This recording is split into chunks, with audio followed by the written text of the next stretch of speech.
Good evening friends, मैं अभिजीत कुमार दुबे समृद्धि YouTube channel पे आप सभी का हार्दिक स्वागत करता हूं, अभिनंदन करता हूं। दोस्तों 70वीं बीपीएससी एक कहते हैं ना, एक कोड बन गया है। कोड समझते हैं ना, जो जल्दी ठीक ही नहीं होता है। तो 70वीं बीपीएससी एक हमारे बिहार के छात्रों के लिए कोड वाली समस्या हो गई है, जिसका कितना भी इलाज करा लो ठीक होने का नाम नहीं ले रही है। और आज इस समस्या को लेकर के छात्रों का एक शिष्टमंडल जो है वो माननीय राज्यपाल बिहार आरिफ मोहम्मद खान जी से मुलाकात हुई। और मुलाकात में जो चीजें निकल के सामने आई उस पर हम सभी आपसे बात करेंगे। और साथ में मैं आज इस बात पे भी डिटेल एनालिसिस करूंगा कि क्या कुछ इस आंदोलन का, इस मूवमेंट का निष्कर्ष भी निकलने वाला है। क्या ये सफल होगा? क्या 70वीं री एग्जाम होगी या फिर छात्रों का समय बर्बाद होगा और योग्य जो छात्र हैं वो अधिकारों की लड़ाई लड़ते रह जाएंगे और अयोग्य छात्र जो है वो 70वीं बीपीएससी में डीएम डीवाईएसपी का पोस्ट लेके चले जाएंगे। तो ऐसी स्थिति में क्या होगा, इन सभी चीजों पे हम लोग डिटेल में बात करेंगे। तो जैसे कि आज से स्टार्ट करते हैं कि आज ही ये बात हुई कि जो छात्रों का एक शिष्टमंडल है उससे राज्यपाल सर मिलेंगे और उस बात करके समस्या का समाधान निकालने की कोशिश करेंगे। हालांकि गवर्नर सर से जो बातचीत हुई और जो चीजें निकल के सामने आई उसमें गवर्नर सर का जो इंपॉर्टेंट जो चीज था वो ये था कि प्रशांत किशोर जी के भूख हड़ताल को खत्म कराया जाए। हम सभी प्रशांत किशोर जी के शुभचिंतक हैं और मैं ये चाहता हूं कि वो हमेशा स्वस्थ रहें, क्योंकि वो एक पहले नेता है। ये कहने में कोई मुझे असहजता नहीं है कि वो एक पहले नेता है जिन्होंने छात्र हित में इस तरीके का समर्पण भाव दिखलाने का कार्य किया है। चाहे महत्वाकांक्षा उनकी जो भी हो, कोई भी व्यक्ति महत्वाकांक्षी तो होता ही है, उनकी भी अपनी कुछ महत्वाकांक्षाएं रही होंगी और भी लोगों की होती है, लेकिन अपनी महत्वाकांक्षाओं के लिए, छात्रों के लिए लड़ना ये अपने आप में बहुत ही बड़ी बात है। इसलिए हम सभी चाहते हैं कि वो स्वस्थ रहे। लेकिन राज्यपाल महोदय का जो विशेष जो फोकस था वो इस बात पे था, जो छात्रों ने बताया, इस बात पे था कि किसी तरह से प्रशांत किशोर जी का अनशन तुड़वाया जाए। सर, आप महामहिम हैं, आप संवैधानिक पद पे बैठे हुए हैं। आप चाहें तो बीपीएससी अध्यक्ष को भी बुला ले, आप चाहें तो मुख्यमंत्री को भी बुला ले।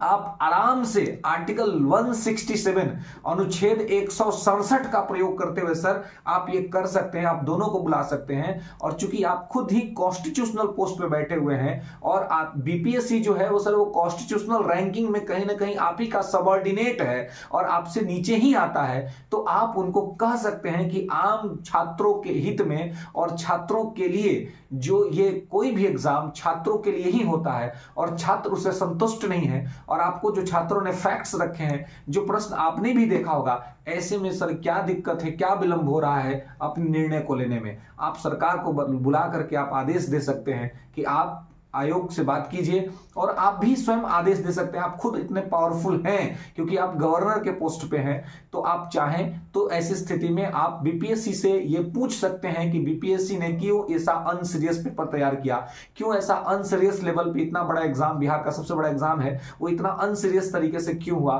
क्यों यहां पर जो है वो सीरियसनेस नहीं दिखाया गया, क्यों नॉन सीरियस बिहेवियर किया गया एवरीवेयर एग्जाम सेंटर्स पे। तो ये सब चीज गवर्नर सर आप चाहे तो स्वयं ही कर सकते हैं। तो इसमें आपको करना चाहिए और छात्र हित में आपको डिसीजन लेना चाहिए। और हम सभी चाहते हैं कि प्रशांत किशोर जी स्वस्थ रहे, लेकिन जिन चीजों को, जिन मुद्दों को लेकर के वो अनशन पे बैठे हुए हैं, क्या वे मुद्दे पर बात नहीं होनी चाहिए? क्या उसका रिजल्ट नहीं निकलना चाहिए? क्या उनका अनशन तुड़वा करके कर्तव्यों का इतिश्री कर लिया जाएगा? तो इस बात पे बेसिकली बातें होनी चाहिए कि वो जिस बात को लेकर के अनशन पे बैठे हुए हैं, भूख हड़ताल किए हुए हैं, उनका स्वास्थ्य दिन प्रतिदिन गिर रहा है, तो सरकार को इतना सीरियसनेस दिखाना चाहिए कि उन मुद्दों को सुन करके समाधान निकाला जाए। अब रहा बात कि इतना विलंब क्यों और क्या आंदोलन सत्याग्रह सक्सेसफुल होगा अथवा नहीं। देखिए, मैं आपको एक चीज बताने की कोशिश कर रहा हूं। हमने इंडियन नेशनल मूवमेंट देखा है। इंडियन नेशनल मूवमेंट में हम पढ़ते हैं कि गांधी के आने के बाद भारत की राष्ट्रीय आंदोलन की दिशा और दशा बदल गई थी। What is the reason behind this? Reason ये था कि गांधी जब आए इंडियन नेशनल मूवमेंट में तो गांधी ने सबको एक किया और सब एक होकर के अपने एक लक्ष्य के लड़ रहे। गांधी ने सबको समझाया कि भैया तुम्हारा दुश्मन एक अंग्रेजी है, तो किसान हो, मजदूर हो या कोई भी हो, जो पिछड़ा वर्ग हो, कोई भी हो, वो सारे लोग, या राजा हो या जमींदार हो, वो सब अलग अलग लड़ रहे थे। तो उनको दबाना जो है वो ब्रिटिशर्स के लिए आसान था। तो उन्होंने कहा कि सब एक हो जाओ। तो इस आंदोलन को प्रशांत किशोर जी अलग लीड कर रहे हैं पप्पू यादव जी अलग लीड कर रहे हैं, सीपीआई सीपीआई अलग लीड कर रही है, छात्र अलग लीड कर रहे हैं। ऐसे में अलग अलग ध्रुव बने हुए हैं और ये अलग अलग ध्रुव बनने की वजह से एक मजबूत ध्रुव खड़ा नहीं हो पा रहा है, एक यूनाइट पोल नहीं बना पा रहे हैं। एक यूनाइट पोल नहीं बन पाने के लिए सरकार के लिए बहुत आसान हो जाता है कि वो अलग अलग ध्रुव को ध्वस्त कर दे। हमने बचपन से एक बात पढ़ी, एकता में बल है। जब पप्पू यादव जी भी चाहते हैं कि एग्जाम हो, मैं उनका भी सम्मान करता हूं क्योंकि वो छात्रों के हित के लिए ही उन्होंने कल बिहार बंद बुलाया था। इससे पहले उनकी पार्टी ने जो है वो चक्का जाम किया था। तो सर आप लोग अपनी प्लीज छात्रों के लिए अगर आप चाहते हैं कि ये सही हो जाए तो आप लोग अपनी जो राजनीतिक प्रतिद्वंदिता है, आपकी जो राजनीतिक लड़ाई है, उसको प्लीज हाथ जोड़कर मैं विनती करता हूं उसको छोड़ दीजिए सर। और आप सब एक होइए और आप लोग सब एक होइए, जो ओपोजिशन में है या जो भी छात्र के हित चाहते हैं वो सब एक होइए और आप सबके एक हो जाने पर पूरा बिहार का छात्र, भारत का छात्र आपके पीछे खड़ा हो जाएगा सर। तब सरकार को झुकना पड़ेगा, आयोग को सुनना पड़ेगा। लेकिन आप अलग लड़िएगा, प्रशांत जी अलग लड़ेंगे, सीपीआई सीपीएम अलग लड़ेंगे, तेजस्वी जी जो हमारे बिहार के लीडर ऑफ अपोजिशन है वो केवल ट्वीट तक सीमित रह जाते हैं। पता नहीं, ये समझ नहीं आता है कि वो क्यों नहीं आगे निकल के सामने आ रहे हैं। उनको भी तो आना चाहिए, वो क्यों नहीं आ रहे हैं?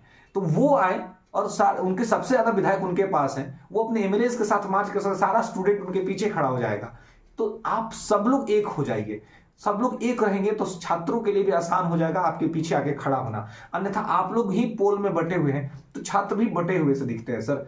छात्रों का वास्तविक हित चाहते हैं, अगर आंदोलन की सफलता चाहते हैं तो ये करना पड़ेगा। अन्यथा ये अलग अलग पोल पे बैठ करके हम करते रहेंगे बात और ये हमारी बात सरकार नहीं सुनेगी, क्योंकि ये सरकार सुनने को तैयार ही नहीं है, समझने को तैयार ही नहीं है। तो देखिए, समझाना उसके लिए आसान होता है जो समझने को तैयार हो। जो पहले से मान के बैठा हो कि हमको समझना ही नहीं है तो आप उसको नहीं समझा सकते, चाहे वो कोई भी इक्विपमेंट आप क्यों ना प्रयोग कर लें।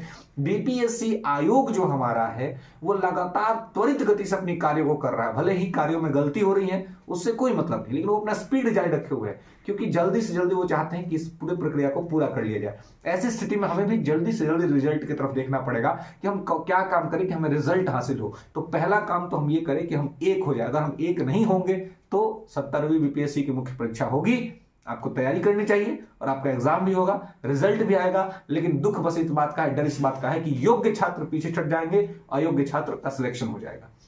इसलिए छात्रों से अनुरोध रहा है कि हम लोग के लिए एक पोल बने, एक यूनाइट पोल, और उसके पीछे खड़े हों ताकि रिजल्ट लेकर के आए।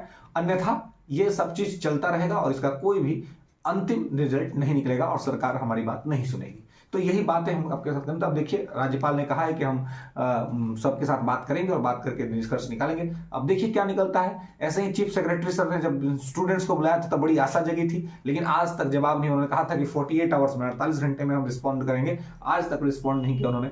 तो आप देख ही रहे हैं। अब गवर्नर सर से उम्मीद है, देखिए क्या करते हैं, संवैधानिक पद पर बैठे हुए हैं तो वो चाहे तो एक स्ट्रॉन्ग डिसीजन ले सकते हैं, उनके पास पावर भी है, इसमें कोई दौरा नहीं है। फिर मिलेंगे अगले वीडियो में। और वीडियो अच्छा लगा और अगर हमारी बातों से आप सहमत हैं तो कमेंट सेक्शन में जरूर कमेंट करिए, खुला कमेंट करिए, आप बताइए कि क्या चाहते हैं, कैसे चाहते हैं और चीजों को कैसे ठीक किया जा सकता है। फिर मिलेंगे अगले वीडियो में, तब तक सुखी रहिए, स्वस्थ रहिए, समृद्ध रहिए। धन्यवाद।